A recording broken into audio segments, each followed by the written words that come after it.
আমরা দাঁড়িয়ে আছি সিলেটের ঐতিহ্যবাহী এমসি কলেজ মাঠে। আপনারা ইতিমধ্যেই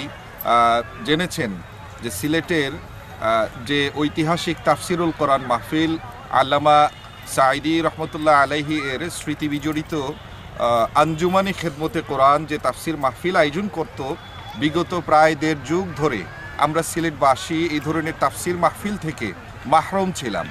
আলহামদুলিল্লাহ, আল্লাহ তাআলার অসংখ্য অগণিত শুকরিয়া যে ১.৫ যুগ পর আজ আমাদের মধ্যে আল্লামা সাঈদী রহমতুল্লাহ আলাইহি নেই, কিন্তু তার স্মৃতি বিজড়িত আঞ্জুমানে খেদমতে কোরআন আরও বড় পরিসরে আরও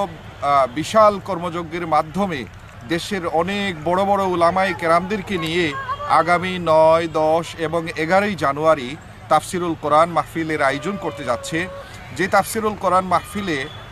আলোচনা পেশ করবেন আমরা ইতিমধ্যেই জেনেছি, আপনারাও হয়তো জেনেছেন